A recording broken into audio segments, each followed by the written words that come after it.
welcome to this special bulletin of India Today So South, Swalpa English, Swalpa Kannada. In this bulletin, we will be explaining or rather taking you through a story, not only in English but also in Kannada. Hello, I am Afreen Hussain. Namaskara, Nanu Mahesh. Today we are here to discuss an important story developing in the state of Karnataka in the Karnataka Congress.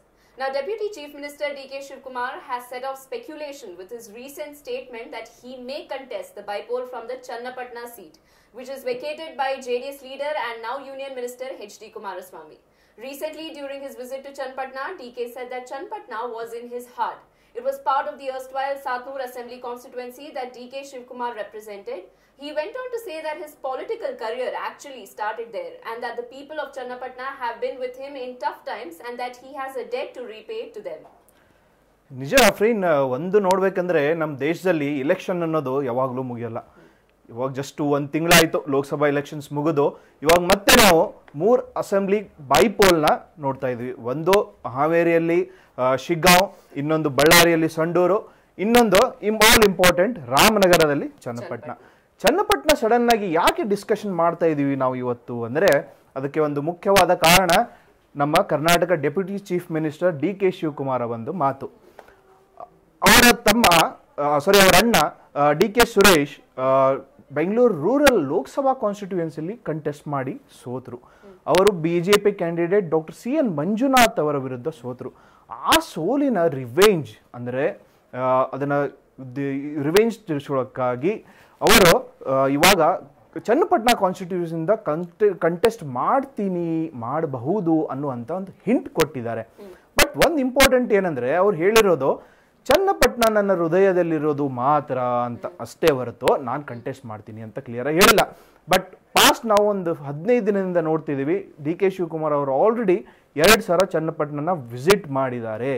But ಯಾಕೆ ಅವ್ರು Channapatna contest ಮಾಡೋದು important ಆಗುತ್ತೆ ಅನ್ನೋದು ಒಂದು ದೊಡ್ಡ ಪ್ರಶ್ನೆ. ಒಂದು Vokkaliga card ಇರ್ಬೋದು, ಅಥವಾ ಅವರ CM ಎಸ್ಪಿರೇಷನ್ ಏನಿದೆಯೋ ಅದು ಕೂಡ ಇರ್ಬೋದು. ಬಟ್ ಅದಕ್ಕಿಂತ ಮುಂಚೆ ಡಿ.ಕೆ. ಶಿವಕುಮಾರ್ ಇದ್ರ ಬಗ್ಗೆ ಹೇಗೆ ರಿಯಾಕ್ಟ್ ಮಾಡಿದ್ದಾರೆ ಅನ್ನೋದು ನೋಡ್ಕೊಂಬರೋಣ. Yes, Channapatna is in my heart. Channapatna is a place which they have given me also a political birth. Channapatna is a part of Satnur also earlier. I love Channapatna. I want to help Channapatna. I want to change Channapatna. Thank you. Your brother is going to contest on Channapatna. That is not decided. Now, Mahesh sir, he has said in the bite while addressing media persons that there is an opportunity to develop Channapatna just like he did for his constituency Kanakpura. So now the question that arises here is D.K. merely floating an idea, to test the political waters of Channapatna, or is he seriously considering taking a huge political risk in Mandya that is not only a JDS bastion but also seeing a rising BJP? Definitely Afreen, ಒಂದು ಇದ್ರಲ್ಲಿ ನೋಡ್ಬೇಕಂದ್ರೆ ಯಾಕೆ ಇದು ಬೈಪೋಲ್ ಆಗ್ತಾ ಇದೆ ಅಂತ. So ಅದನ್ನ explain ಮಾಡೋದಾದ್ರೆ briefly, H.D. Kumaraswamy 2023 assembly elections ಅಲ್ಲಿ ಚನ್ನಪಟ್ಟಣದಿಂದ JDS ಟಿಕೆಟ್ ಮೇಲೆ ಗೆದ್ದಿದ್ರು. ಅವರು 2024 ಲೋಕಸಭಾದಲ್ಲಿ ಮಂಡ್ಯ ಟಿಕೆಟ್ ಇಂದ ಕಂಟೆಸ್ಟ್ ಮಾಡಿ ಗೆದ್ರು. So according to the rules ಏನಿದೆ, ವಿದಿನ್ ಮಂಡ್ಯದಿಂದ ಗೆದ್ದ ಮೇಲೆ 15 ದಿನ ಒಳಗಾಗಿ ಒಂದು ಸೀಟ್ನ ಬಿಡಬೇಕು. ಒಬ್ಬನ ಇಲೆಕ್ಟೆಡ್ ರೆಪ್ರೆಸೆಂಟೇಟಿವ್ 2 ಕಡೆ ರೆಪ್ರೆಸೆಂಟ್ ಮಾಡೋಕ್ಕಾಗಲ್ಲ. ಸೊ ಅದೇ ರೂಲ್ಸ್ ಫಾಲೋ ಮಾಡಿಕೊಂಡು ಕುಮಾರಸ್ವಾಮಿ ಅವರು ಚನ್ನಪಟ್ಟಣದಿಂದ ರಿಸೈನ್ ಮಾಡಿದ್ದಾರೆ. So according to the rules, election commission within 6 ತಿಂಗಳ ಒಳಗಡೆ ಯಾವುದೇ ಒಂದು ಕಾನ್ಸ್ಟಿಟ್ಯೂಯೆನ್ಸಿಯಲ್ಲಿ ಇಲೆಕ್ಟೆಡ್ ರೆಪ್ರೆಸೆಂಟೇಟಿವ್ ಇಲ್ಲ ಅಂದರೆ ವಿದಿನ್ 6 ತಿಂಗಳ ಒಳಗಡೆ ಇಲೆಕ್ಷನ್ಸ್ ಕಂಟೆಸ್ಟ್ ಮಾಡಬೇಕು. ಬಟ್ ನಾವು ಇವಾಗಿನ ಟ್ರೆಂಡ್ ನೋಡ್ತಾ ಇದ್ರೆ ಎಲೆಕ್ಷನ್ ಕಮಿಷನ್ ಅಲ್ಲಿ ತನಕ ವೇಟ್ ಮಾಡೋದಿಲ್ಲ. ಮೋಸ್ಟ್ಲಿ ವಿದಿನ್ 3 ಮಂತ್ಸ್ ಇಲೆಕ್ಷನ್ ಆಗುತ್ತೆ. ಸೊ ಇಲೆಕ್ಷನ್ ಆಗುತ್ತೆ ಅನ್ನೋದು ಕನ್ಫರ್ಮ್ ಆದಮೇಲೆ ಡಿ.ಕೆ. ಶಿವಕುಮಾರ್ ಅವರ ಕಣ್ಣು ಡೈರೆಕ್ಟ್ಲಿ ಚನ್ನಪಟ್ಟಣ ಮೇಲೆ. ಯಾಕೆ ಚನ್ನಪಟ್ಟಣ ಮೇಲೆ ಅಂದರೆ, ಅವರು ಕರೆಂಟ್ಲಿ ರೆಪ್ರೆಸೆಂಟೇಷನ್ ಮಾಡ್ತಾ ಇರೋದು ಕನಕಪುರ ರಾಮನಗರ ಜಿಲ್ಲೆ. ಸೊ ಕನಕಪುರ ಚನ್ನಪಟ್ಟಣ ಅಲ್ಲೇ ಪಕ್ಕದಲ್ಲೇ ಇರೋದು ನೇಬರಿಂಗ್ ಕಾನ್ಸ್ಟಿಟ್ಯೂಯೆನ್ಸೀಸ್. ಮಾತಾಡೋದಾದ್ರೆ ಸ್ವಲ್ಪ ನಾವು ಹಿಂದೆ ಹೋಗಿ 2007 ರಾಮನಗರ ಜಿಲ್ಲೆ ಬೆಂಗಳೂರು ರೂರಲ್ ಡಿಸ್ಟ್ರಿಕ್ಟಿಂದ ತೆಗೆದು ಸಪ್ರೇಟ್ ಡಿಸ್ಟ್ರಿಕ್ಟ್ ಆಗಿ ಮಾಡಿದ್ದು H.D. ಕುಮಾರಸ್ವಾಮಿ ಅವರು ಫಸ್ಟ್ ಟೈಮ್ ಮುಖ್ಯಮಂತ್ರಿಗಳಾಗಿದ್ದಾಗ. ಆ ಜಿಲ್ಲೆಯಲ್ಲಿ 4 ಅಸೆಂಬ್ಲಿ ಕಾನ್ಸ್ಟಿಟ್ಯೂಯೆನ್ಸೀಸ್ ಬರುತ್ತೆ.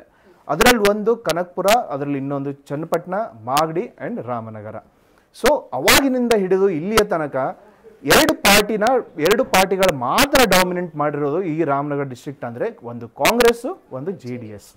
BJP ಒಂದೇ ಒಂದು ಸಾರಿ 2011ರಲ್ಲಿ ಬೈಪೋಲಲ್ಲಿ CP ಯೋಗೇಶ್ವರ ಅವರಿಂದ ಗೆದ್ದಿತ್ತು, ಅದು ಫಾರ್ ಅ ಬ್ರೀಫ್ ಪೀರಿಯಡ್.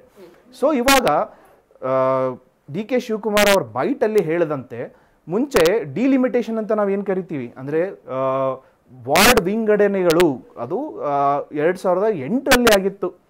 ಅವಾಗ 700 ಅನ್ನುವಂಥ ಕಾನ್ಸ್ಟಿಟ್ಯೂಯೆನ್ಸಿ ಇತ್ತು. ಸೊ ಇದು ವಾರ್ಡ್ ವಿಂಗಡಣೆಗಳು ಏನಾಗುತ್ತೆ ಅದು ಪಾಪ್ಯುಲೇಷನ್ ಬೇಸ್ಡ್ ಮೇಲೆ ಮಾಡ್ತಾರೆ. ಅದು 2008ರಲ್ಲಿ ಆಗಿತ್ತು. ಅವಾಗ 700 ಅನ್ನೋದನ್ನ ತೆಗೆದು ಕನಕಪುರ ಆಮೇಲೆ ಇನ್ನೊಂದು ಸ್ವಲ್ಪ ಏರಿಯಾಸ್ಗಳನ್ನು ಚನ್ನಪಟ್ಟಣದಲ್ಲಿ ಡಿವೈಡ್ ಮಾಡಿದರು. ಸೊ DK ಶಿವಕುಮಾರ್ ಇನ್ನಾದರೂ ಅವರು ಇನ್ಫ್ಲೂಯೆನ್ಸ್ ಹೋಲ್ಡ್ ಮಾಡ್ತಾರೆ.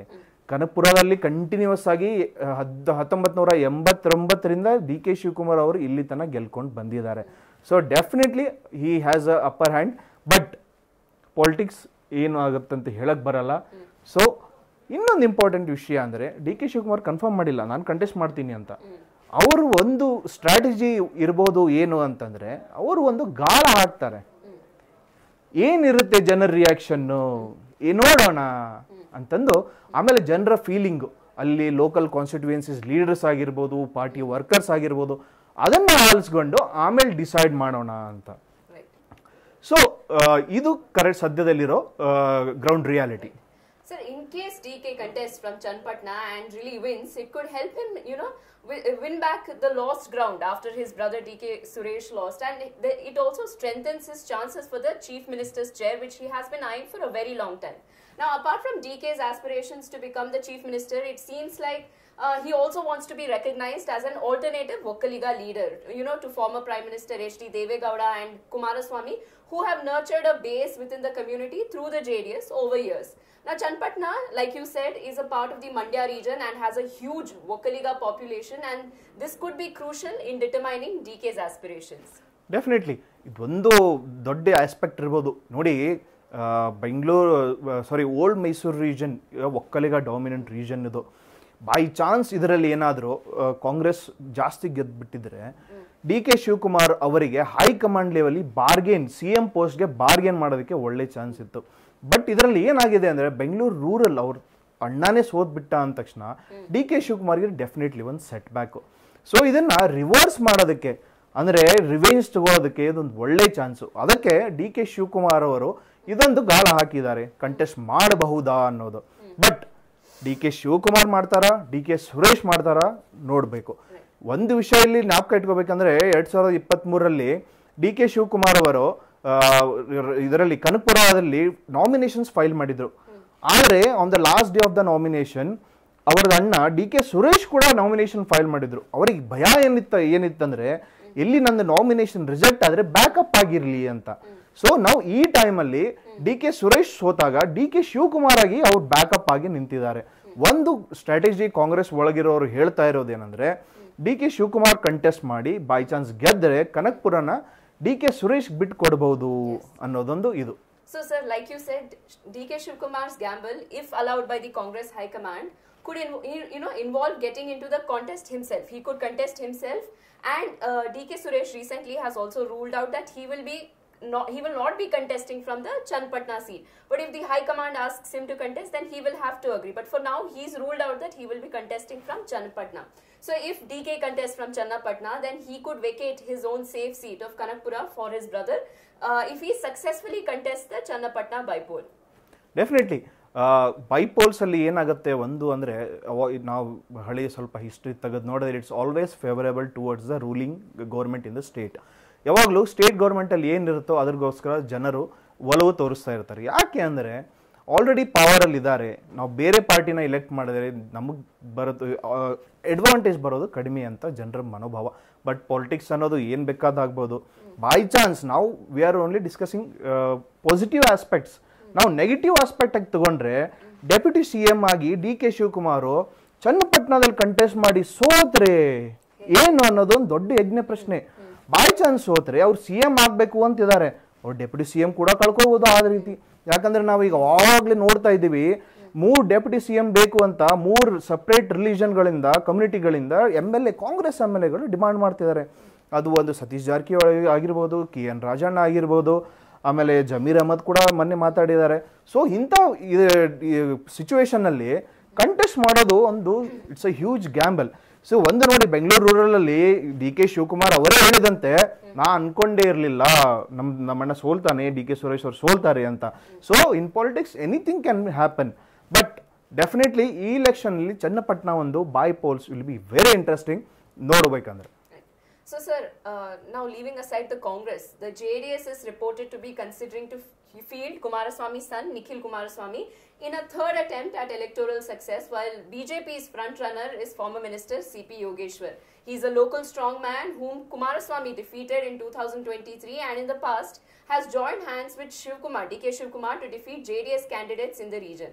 Now, after this, after DK Shivkumar's remarks that, Channapatna is my heart, Channapatna is my love, Kumaraswamy has slammed DK Shivkumar and said that the Deputy Chief Minister has not stepped into Channapatna even once since coming to power, and now suddenly he has developed a fondness for the region. And HD Kumaraswamy has said that let the people decide how much DK loves Channapatna or what is his love for Channapatna. See, ಇದರಲ್ಲಿ ಎರಡು aspects ಬರುತ್ತೆ. ಒಂದು DK Shivakumar and Deve Gowda family rivalry. ಇದು ಒಂದು ನಾವು important aspect ಇಲ್ಲಿ mention ಮಾಡಬೇಕಂದ್ರೆ, DK Shivakumar ಅವರು ಫಸ್ಟ್ ಎಲೆಕ್ಷನ್ ಕಂಟೆಸ್ಟ್ ಮಾಡಿದ್ದು 1985 ದೇವೇಗೌಡರ ವಿರುದ್ಧ. ಅವಾಗ ದೇವೇಗೌಡ ಅವ್ರನ್ನ ಸೋಲಿಸಿದ್ರು. ಅದೇ 4 ವರ್ಷ ಆದಮೇಲೆ 1989 ಇದೇ ಸಾತ್ನೂರ್ ಕಾನ್ಸ್ಟಿಟ್ಯೂಯೆನ್ಸಿಯಿಂದ DK ಶಿವಕುಮಾರ್ ದೇವೇಗೌಡರನ್ನ ಸೋಲಿಸಿದ್ರು. ಅವಾಗಿಂದ ರೈವಲ್ರಿ ಸ್ಟಾರ್ಟ್ ಆಗಿದೆ. ಇನ್ ಬಿಟ್ವೀನ್ 2003 ಈ ರೈವಲ್ರಿ ಸ್ವಲ್ಪ ಕಡಿಮೆ ಆಗಿತ್ತು. ಯಾವಾಗ ಅಂದರೆ ಕಾಂಗ್ರೆಸ್ ಅವರು JDS ಜೊತೆ ಅಲಯನ್ಸ್ ಮಾಡ್ಕೊಂಡಿದ್ರು, ಗೌರ್ಮೆಂಟ್ ಫಾರ್ಮ್ ಮಾಡಿದ್ರು under the leadership of Dharam Singh. ಒಂದು ಇಂಪಾರ್ಟೆಂಟ್ ಜ್ಞಾಪಕ ಇಟ್ಕೊಳ್ಳಿ, ಆವಾಗ ಕೂಡ DK ಶಿವಕುಮಾರ್ ಮಿನಿಸ್ಟರ್ ಆಗಕ್ಕೆ ದೇವೇಗೌಡರು ಬಿಟ್ಟಿರಲಿಲ್ಲ. DK ಶಿವಕುಮಾರ್ ಮಿನಿಸ್ಟರ್ ಆಗಿದ್ದು 1989 ಫಸ್ಟ್ ಟೈಮ್ ಆಗಿದ್ದಾಗೆ ಅವ್ರು ಮಿನಿಸ್ಟರ್ ಆಗಿದ್ರು. ಆಮೇಲೆ ಅವರು 13 ವರ್ಷಕ್ಕಿಂತ ಜಾಸ್ತಿ ವೇಟ್ ಮಾಡಬೇಕಾಯ್ತು ಮತ್ತೆ ಮಿನಿಸ್ಟರ್ ಆಗೋದಕ್ಕೆ. ಸೊ ಆ ರೈವಲ್ರಿ ಕಂಟಿನ್ಯೂ ಆಗ್ತಾ ಇದೆ. ಇನ್ನೊಂದು ಇಂಪಾರ್ಟೆಂಟ್ ಅಂದ್ರೆ, ಬೆಂಗಳೂರು ರೂರಲ್ BJP ಕ್ಯಾಂಡಿಡೇಟ್ ಯಾರು ಗೆದ್ದಿದಾರೋ ಅವರು ದೇವೇಗೌಡರ ಅಳಿಯ ಡಾಕ್ಟರ್ CN ಮಂಜುನಾಥ್. ಸೊ ಅವರೇ ಅವರು DK ಸುರೇಶ್ನ ಸೋಲಿಸಿದ್ದು. So that rivalry continues. Even 2018 Congress ಮತ್ತೆ JDS ಎರಡು ಟೈಅಪ್ ಆಗಿ ಕೋalition ಗೌರ್ಮೆಂಟ್ ಫಾರ್ಮ್ ಮಾಡಿದ್ರು. ಅವಾಗ ದೇವೇಗೌಡರು ಸ್ವಲ್ಪ ಕ್ಲೋಸ್ ಅಪ್ ಆಗಿ ಟ್ರೈ ಮಾಡಿದ್ರು DK ಶಿವಕುಮಾರ್ ಜೊತೆ, ಬಟ್ ಅದು ಬಹಳ ಜನ ಜಾಸ್ತಿ ಉಳಿಲಿಲ್ಲ. ಸೊ ಡೆಫಿನೆಟ್ಲಿ ಇವಾಗ ದೇವೇಗೌಡರು ಆಮೇಲೆ JDS ಕೂಡ ಇವಾಗ ಮೋಸ್ಟ್ಲಿ ಸೀಟ್ ಬಿಟ್ಟು ಕೊಡೋದಿಲ್ಲ. ಬಟ್ ಇಂಪಾರ್ಟೆಂಟ್ ಏನಂದ್ರೆ, ಇವಾಗ JDS BJP ಜೊತೆ ಅಲಯನ್ಸ್ ಆಗಿದೆ. ಸೊ ಯಾರು ಕ್ಯಾಂಡಿಡೇಟ್ ಆಗ್ತಾರೆ ಅಪೋಸಿಟ್ ಸೈಡ್ ಅಲ್ಲಿ ಅನ್ನೋದು ಬಹಳ ಮುಖ್ಯವಾಗಿರುತ್ತೆ. So, Ade sir, like you said, Karnataka BJP chief BY Vijayendra is in Delhi and he has announced that he will discuss with the high command of the BJP, to who to field in Channapatna, because BJP and JDS are in alliance. So he has said that collectively both the parties will sit down and discuss and decide who should we field. But for now we know that JDS is trying to or considering to field Nikhil Kumaraswamy and BJP's front runner is CP Yogeshwar. ಒಂದು ಇದನ್ನ ನಾವು ಮಾತಾಡಬೇಕಂದ್ರೆ, Ramanagara history ಬಗ್ಗೆ ಹೋಗಬೇಕು. ಅದರಲ್ಲಿ Ramanagara ಹಿಸ್ಟ್ರಿಯಲ್ಲಿ 4 constituency, ನಾನು ಮುಂಚೆ ಹೇಳಿದಂಗೆ 4 constituencies ಬರುತ್ತೆ. ಮಾಗಡಿ ಇರ್ಬೋದು, ರಾಮನಗರ ಇರ್ಬೋದು, ಚನ್ನಪಟ್ಟಣ ಇರ್ಬೋದು, ಕನಕಪುರ ಇರ್ಬೋದು. ನಾವು ಇದನ್ನ ಎಕ್ಸ್ಪ್ಲೇನ್ ಮಾಡ್ಬೇಕಂದ್ರೆ ಸ್ವಲ್ಪ ರಾಮನಗರ ಹಿಸ್ಟ್ರಿಯಲ್ಲಿ ಹೋಗ್ಬೇಕು ಅಫ್ರೀನ್. ಯಾಕಂದ್ರೆ ರಾಮನಗರ 2007 ಫಾರ್ಮ್ ಆದ್ಮೇಲೆ 8ರಿಂದ ಹಿಡಿದು 23 ಒಳಗೆ ಮಾಗಡಿಯಲ್ಲಿ ಕಾಂಗ್ರೆಸ್ JDS ಮಾತ್ರ ಗೆದ್ದಿರೋದು. 2023 ಮಾತ್ರ ಕಾಂಗ್ರೆಸ್ ಕ್ಯಾಂಡಿಡೇಟ್ HC ಬಾಲಕೃಷ್ಣ ಗೆದ್ದಿರೋದು. ಬಾಲಕೃಷ್ಣ ಅವರು ಯಾರು ಮುಂಚೆ JDS ಅಲ್ಲಿ ಇದ್ರು, ಆಮೇಲೆ ಲಾಸ್ಟ್ ಟೈಮ್ ಕಾಂಗ್ರೆಸ್ಗೆ ಬಂದು ಫಸ್ಟ್ ಟೈಮ್ ಗೆದ್ದಿರೋದು. ಆಮೇಲೆ ನಾವು ಇದೇ ತರ ರಾಮನಗರ ಮಾತಾಡೋದಾದ್ರೆ 2008ರಿಂದ ಡಿಲಿಮಿಟೇಷನ್ ಅಂದ್ರೆ ವಾರ್ಡ್ ವಿಂಗಡಣೆ ಆದ್ಮೇಲೆ ಇಲ್ಲಿ ತನಕ 2023 ತನಕ JDS ಗೆದ್ದಿರೋದು. ಆದ್ರೆ 2023 ಮಾತ್ರ ಅಂದ್ರೆ ಲಾಸ್ಟ್ ಇಯರ್ ಎಲೆಕ್ಷನ್ಸ್ ಆದಾಗ ಕಾಂಗ್ರೆಸ್ ಇಕ್ಬಾಲ್ ಹುಸೇನ್ ಅವರು ಗೆದ್ರು. ಅದು ಅಗೇನ್ಸ್ಟ್ ನಿಖಿಲ್ ಕುಮಾರಸ್ವಾಮಿ. ನಿಖಿಲ್ ಕುಮಾರಸ್ವಾಮಿ ಪಾಪ ಆಲ್ರೆಡಿ ಒಂದ್ಸರಿ ಮಂಡ್ಯದಲ್ಲಿ ಸೋತಿದ್ರು. ಸೆಕೆಂಡ್ ಟೈಮ್ ಅವ್ರ ತಾಯಿ ಅನಿತಾ ಕುಮಾರಸ್ವಾಮಿ ಮಗನಿಗಂತ ಸೀಟ್ ಬಿಟ್ಕೊಟ್ರು, ಬಟ್ ಆದ್ರೆ ಅವರು ಸೋಲುಂಡ್ರು. ನೆಕ್ಸ್ಟ್ ನಾವು ತಗೊಳ್ಬೇಕಾದ್ರೆ ಕನಕಪುರ ಅನ್ಕ್ವಶನೇಬಲ್, DK's ಬ್ಯಾಸ್ಟನ್. ಇವನ್ ಮುಂಚೆನೂ ಸಾತ್ನೂರ್ ಇದ್ದಾಗಿಂದ ಆಮೇಲೆ ಡಿಲಿಮಿಟೇಷನ್ ಆದ್ಮೇಲೂ ಕೂಡ DK ಶಿವಕುಮಾರ್ ಕಂಟಿನ್ಯೂಸ್ ಆಗಿ ವಿನ್ ಆಗ್ತಾ ಇದ್ದಾರೆ. ಸೊ ಇವಾಗ ಯಜ್ಞ ಪ್ರಶ್ನೆ ಬಂದಿರೋ ಅಂತ ಬ್ಯಾಸ್ಟನ್ ಬಿಟ್ಟು ಕೊಡ್ತಾರಾ? ಡಿ ಕೆ ಶಿವಕುಮಾರ್ ಮಾಡೋದು. ಬಟ್ ಚನ್ನಪಟ್ಟಣಕ್ಕೆ ಬಂದರೆ 2008ರಿಂದ ಸಿ ಪಿ ಯೋಗೇಶ್ವರ್ ಗೆದ್ಕೊಂಡ್ ಬಂದರು. ಆಮೇಲೆ 2009ರಲ್ಲಿ ಅಶ್ವಥ್ MC ಅಂತ ಗೆದ್ರು. ಸಿ ಪಿ ಯೋಗೇಶ್ವರ್ ಎಲ್ಲ ಪಾರ್ಟಿಯಲ್ಲೂ ಓಡಾಡ್ಕೊಂಡ್ ಬಂದಿರೋಂಥ ಒಬ್ಬ ಲೀಡರ್. ಸಿ ಪಿ ಯೋಗೇಶ್ವರ್ 2011ರಲ್ಲಿ BJPಗೆ ಬಂದರು, ಬೈಪೋಲ್ಸ್ ಅಲ್ಲಿ ಕಂಟೆಸ್ಟ್ ಮಾಡಿ ಗೆದ್ರು. ಆಮೇಲೆ ಮತ್ತೆ ಸಮಾಜವಾದಿ ಪಾರ್ಟಿ ಸ್ವಿಚ್ ಆದರು, ಮತ್ತೆ ಗೆದ್ರು. ಬಟ್ 2023ರಲ್ಲಿ ಸೋತರು. ಸೊ ಇವಾಗ HD ಕುಮಾರಸ್ವಾಮಿ ಚನ್ನಪಟ್ಟಣದಿಂದ ಗೆಲ್ಕೊಂಡು ಬಂದಿದ್ದಾರೆ ಕಂಟಿನ್ಯೂಸ್ ಆಗಿ. ಸೊ ಇವಾಗ ಅದು ಅವ್ರದ್ದು ಬ್ಯಾಸ್ಟನ್ ಆಗಿ ಉಳಿದಿದೆ. ಇವಾಗ ಅವ್ರು ಬಿಟ್ಕೊಟ್ಟಿದ್ದಾರೆ ಸೀಟ್ನ. ಇವಾಗ ಬೈ ಚಾನ್ಸ್ ಏನಾದರೂ JDS ಅವರು ಅವ್ರ ಅಲೈನ್ಸ್ ಪಾರ್ಟ್ನರ್ BJPಗೆ ಸೀಟ್ ಬಿಟ್ಕೊಡ್ತಾರ, ಸಿ ಪಿ ಯೋಗೇಶ್ವರ್ ಕಂಟೆಸ್ಟ್ ಮಾಡೋಕೆ ಅಲೋ ಮಾಡ್ತಾರ. ಇನ್ನೊಂದು ಆಸ್ಪೆಕ್ಟ್ ಏನಂದ್ರೆ ಇಲ್ಲಿ ನಿಖಿಲ್ ಕುಮಾರಸ್ವಾಮಿ ಅಸೆಂಬ್ಲಿ ಎಲೆಕ್ಷನ್ ಟೈಮಲ್ಲಿ ಹೇಳಿದ್ರು, ಇಲ್ಲಪ್ಪ ಇಲೆಕ್ಷನ್ ಸೋತ್ ಮೇಲೆ ನಾನು ಫಿಲ್ಮ್ ಮೇಲೆ ಕಾನ್ಸಂಟ್ರೇಷನ್ ಮಾಡ್ತೀನಿ ಅಂತ. ಬಟ್ ಅವ್ರ ತಂದೆ ಕುಮಾರಸ್ವಾಮಿ ಅವರು ಯೂನಿಯನ್ ಮಿನಿಸ್ಟರ್ ಆದ್ಮೇಲೆ ಮನೆ ಪ್ರೆಸ್ ಕಾನ್ಫರೆನ್ಸ್ ಮಾಡಿ, ಇಲ್ಲ ನಾನು ಆಕ್ಟಿವ್ ಆಗಿರ್ತೀನಿ ಪೊಲಿಟಿಕ್ಸ್ ಅಲ್ಲಿ. ಇದೊಂದು ಏನು ಹಿಂಟ್ ಮಾಡುತ್ತೆ ಅಂದ್ರೆ ಬೈ ಚಾನ್ಸ್ ಅವ್ರ ಅಲೈನ್ಸ್ ಪಾರ್ಟ್ನರ್ ಕನ್ವಿನ್ಸ್ ಮಾಡೋಕೆ ಏನಾದರೂ ರೆಡಿ ಆದರೆ ನಿಖಿಲ್ ಕುಮಾರಸ್ವಾಮಿ ಕೂಡ ಚನ್ನಪಟ್ಟಣದಿಂದ ಕಂಟೆಸ್ಟ್ ಮಾಡಬಹುದು ಅನ್ನೋದು ಒಂದು ಇಂಪಾರ್ಟೆಂಟ್ ಆಗಿರುತ್ತೆ. ಸೊ ಆ ಟೈಮಲ್ಲಿ it will be one of the DK brothers and Nikhil Kumaraswamy or C P Yogeshwar. Sir, do you think that there may be clashes between the JDS and the BJP who are in alliance now? Because when we look at the history of CP Yogeshwar, he seems to be a strong politician, a local politician who people may vote for. But when you look at Nikhil Kumaraswamy, he's not tasted electoral success before. He's lost twice, now it's the third time he's maybe going to contest. So do you think that, the JDS and the BJP may have clashes when it comes to picking a candidate for Channapatna? Definitely. ಅದು ಒಂದು ನಾವು ಅದ್ರ ಬಗ್ಗೆ ಮಾತಾಡಬೇಕಂದ್ರೆ Bengaluru rural ಕೂಡ ಅವರು CN Manjunath ಅವರು ದೇವೇಗೌಡರು ಅಳಿಯಾದ್ರು ಕೂಡ BJP ಟಿಕೆಟ್ ಮೇಲೆ ಕಂಟೆಸ್ಟ್ ಮಾಡಿದ್ರು. ಯಾಕೆ ಅನ್ನೋದಾದ್ರೆ BJP ಅವರು ಒಕ್ಕಲಿಗ ಹಾರ್ಟ್ಲ್ಯಾಂಡ್ನ ಗೇನ್ ಮಾಡ್ಕೋಬೇಕಾಗಿತ್ತು. ಸೊ ಒಕ್ಕಲಿಗ ಕಮ್ಯುನಿಟಿ ಯಾವಾಗಲೂ ಕಾಂಗ್ರೆಸ್ ಮತ್ತು JDSನ ಕೈ ಹಿಡಿದಿದೆ, BJPನ ಕೈ ಹಿಡಿದಿಲ್ಲ. ಸೊ BJP ಸ್ಟ್ರಾಟಜಿ ಏನಿತ್ತು ಅಂದರೆ ಈಗ ಒಕ್ಕಲಿಗ ಕಮ್ಯುನಿಟಿನ BJP ಬಟನ್ ಒತ್ತೋಕ್ಕೆ ಪ್ರಾಕ್ಟೀಸ್ ಮಾಡಿಸೋಣ ಅನ್ನೋದು. ಸೊ ಇದೇ ಪ್ರಾಕ್ಟೀಸು ಇವಾಗ ಮುಂದೆ ಒರೆಸಬಹುದು ಅನ್ನೋದು ಒಂದು ಇಂಪಾರ್ಟೆಂಟ್ ಆಸ್ಪೆಕ್ಟ್ ಇಲ್ಲಿ ಜ್ಞಾಪಕ ಇಟ್ಕೊಳ್ಳಿ. 2023ಯಲ್ಲಿ ಓಲ್ಡ್ ಮೈಸೂರು ರೀಜನ್ ಅಂತ ಏನು ಹೇಳ್ತೀವಿ, ಒಕ್ಕಲಿಗ ಹಾರ್ಟ್ಲ್ಯಾಂಡ್, ಅದರಲ್ಲಿ 61 ಸೀಟಲ್ಲಿ ಕಾಂಗ್ರೆಸ್ 39 ಗೆದ್ದಿತ್ತು. ಅದೇ 2018ರಲ್ಲಿ ಬರೀ 18 ಗೆದ್ದಿತ್ತು. ಆವಾಗ there is sudden huge gap ಅಲ್ಲಿ, ಅವಾಗ ಜಾಸ್ತಿ ಗೆದ್ದಿದ್ರು. ಅದನ್ನೇ ಜಸ್ಟ್ 1 ಇಯರ್ ಲೋಕಸಭಾ ಬಂದಾಗ ಗೆದ್ದಿದ್ದು ಬರೀ ಒಂದೇ ಒಂದು ಸೀಟು ಹಾಸನ್ನಲ್ಲಿ. So voter mind set sudden ಆಗಿ ಚೇಂಜ್ ಆಗಬಹುದು ಅನ್ನೋದು ಇದೊಂದು ದೊಡ್ಡ example. Right, sir. So we have discussed about DK Shivkumar contesting, maybe contesting from Congress, and Nikhil Kumaraswamy contesting from the JDS, or it could be CP Yogeshwar who may be contesting from the BJP. What do you think? What is your opinion? Do you think that DK Shivkumar should contest from the Channapatna seat for the bypolls, or do you think that this is merely an idea that he's floating? This could be a speculation. What is your opinion on this? Let us know in the comments below. Also, this is a new format that we are following.